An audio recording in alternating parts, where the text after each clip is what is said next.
Number 2, Martin Luther. I toyed with the idea of making him number 1 for Steve Zimmerman's sake, but Steve's not here today, so I'm glad I did it the way I did. Martin Luther was born in Saxony, so he was German to the core. 1505 to 1507. 1505, he became an Augustinian monk. He was ordained as a priest in 1507. Sometimes people think erroneously that if you're a monk, that means you're also a priest. That is not the case. Those are two separate entities. You can be both, but you have to become both. What does an Augustinian monk mean? Well, we talked about the fact that Benedict wrote this marvelous rule for operating monasteries. There were actually some groups, the pre-monasterians and the Augustinians were two groups that Augustine had written a couple letters when he was still alive about how he thought monasteries should be run. And they actually followed Augustine's letters as to how you should run a monastery. So they were distinct from the Benedictines. 1512, he gets his doctorate in theology, and he becomes really dangerous at that point because he actually really knows what he's talking about. He becomes a professor of biblical literature at Wittenberg University. 1517, he starts protesting the sale of indulgences by Pope Leo X. Basically, an indulgence says that if you're thinking about stealing a chicken from your Uncle Elmo, you can buy an indulgence ahead of time, and then you will be forgiven for when you steal the chicken. Your Uncle Elmo doesn't come out well in this, but the church gets the money from the indulgence. So did everybody follow that? You can also buy an indulgence to get your Uncle Elmo out of wherever he went after he died, if you get my drift. So you can also pay to try to lift Uncle Elmo out of the depths. Purgatory, precisely. Purgatory. So he started that. There was this guy who used to walk around in Germany called Johann Tetzel. He had a guy with a beat on a drum, and they would come into the square, and people would gather around, and Johann Tetzel would stand up, and he would sell the indulgences while the guy beating the drum. Luther was totally horrified, absolutely horrified. He says this is wrong. Now, why were they selling the indulgences? It was actually because Leo needed money to finish the St. Peter's Basilica. But still, you're promising somebody something that can only come from God, and you're charging money for it. October 31st, 1517, he tacked his 95 Thesis to the door of Wittenberg Castle. 95 Thesis basically was a case of everything that ticked off Martin Luther about the Catholic Church at the time. 1520, he was excommunicated from the Catholic Church. However, by the time the excommunication arrived in Wittenberg, the time allowed for an excommunication had expired, so he was not actually excommunicated at that point. But he got all his students and followers together, they made a big bonfire, and he burned his bull of execution in the bonfire, and he said that what needed to happen now is that Europe needed to excommunicate the Pope. And to a large extent, they did. Wait a minute, there was a time limit? Yes, it's like, I guess it would be similar to somebody has a bench warrant sworn out against them. The bench warrant is only good for 6 months or 12 months. 90 days, 40. Well, 10 days, whatever. And if you don't catch me in that time, then You need to they're go good get to another go. one. Yeah, you need to get another warrant. Well, they might have just done that the first time just to try to get his attention. Like, we're going to burn him down. Because to be fair, the Pope did everything he could to bring Martin Luther back into the fold. And the conversation was like this. Luther, you're the whore of Babylon and you deserve to be burned. The Pope. Brother Luther, we would like to bring you back into the fold. We know you have some anger on this issue, but we would like to bring you back. And I hope you and all your cardinals burn in hell, as I know you will. Brother Martin, if you would simply renounce some of the more stringent things you said, you can come back into our graces. We'll even bump you up in the hierarchy.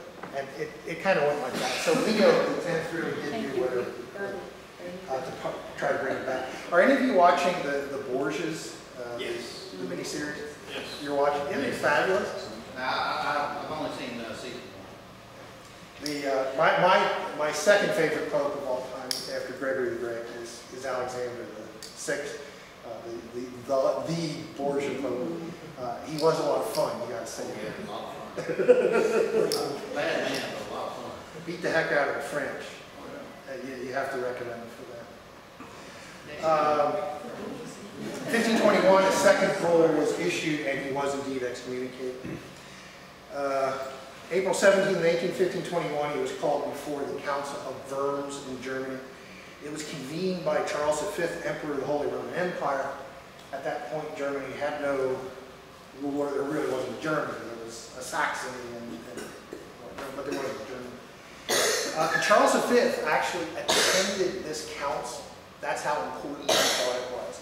And the whole point of the council was to get Luther to recant of his heretical views. And they grilled Luther the first day, and they kept saying, "Do you recant? Do you recant?" And he finally weaseled out of it by saying, "I need to think it over. Give me a night, and I'll come back the next day and give you my answer." They did that. They came back the next day, and they ordered him to recant. He started out kind of weaselly. He said, "Well, I can't recant everything because some of what I said was direct quotes from the Bible. I can't recant that." But then finally, his spine got rigid, and he said, "Here I stand. I can do no other." And the world changed at that point and has never been the same since. 1521 to 1522, he's in hiding at Wartburg Castle. He translates the New Testament into German and battles with the devil. March 9th, 1522, he begins a series of sermons asking for calm as followers of one of his followers destroy relics, paintings, and statuary in the churches. 1525, he marries former nun Catherine von Bora and comes out against the peasants' revolt. 1527, he writes the greatest hymn in Protestantism, "Almighty Fortress is Our God." 1528, he publishes the largest small catechisms.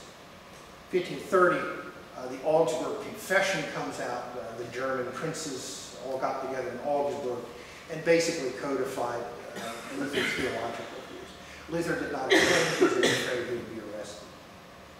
1534, he publishes the German Bible, 100,000 copies of the New Testament printed in Wittenberg during his lifetime, which is a lot back then.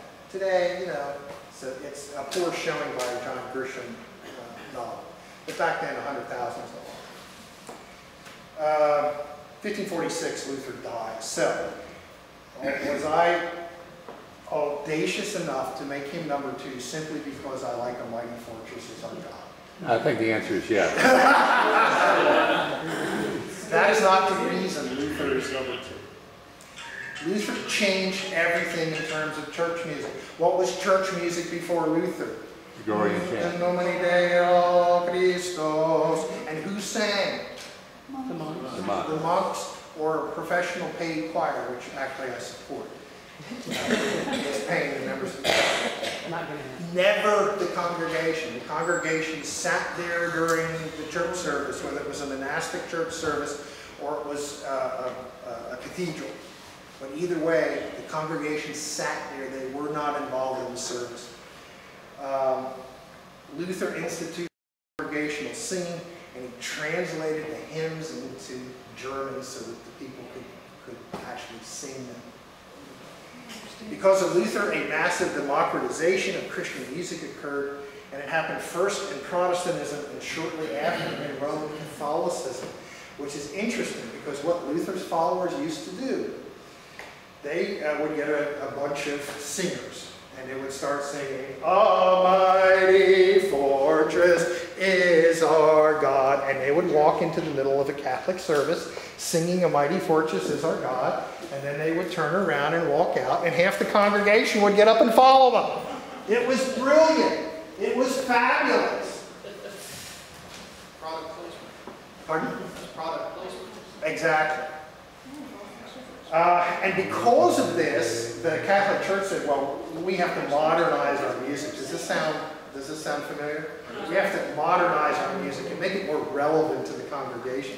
So the Catholic Church started publishing German hymn books, which oddly enough contained some of Luther's hymns because they were the most popular.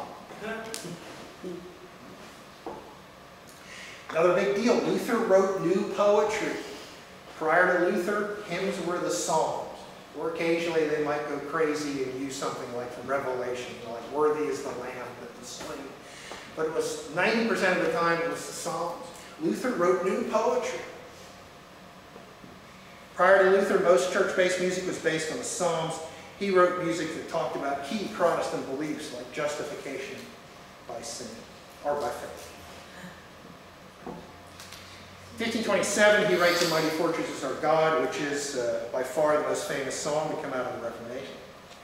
1524, the first hymn book of Lutheran Germany was published by Johann Walther and includes 4 hymns by Luther. 1524, another collection is published, this time with 14 more hymns by Luther. 1525, another song book comes out with 6 more hymns by Luther, so this guy made his living by coming up with the latest hits by Martin Luther and publishing them. By the time of Luther's death, 60 hymn books have been printed in German. The impact of Luther's hymns and changes in worship music may have been greater than his sermons and other writings. I already talked about the walking in the Catholic services. I would say his democratization of church music is still being felt today, because some of the same arguments that Luther used is the arguments that are used in contemporary music or modern praise music. The music's focused on the congregation, it's simple, and it's easy for the congregation to pick up. So,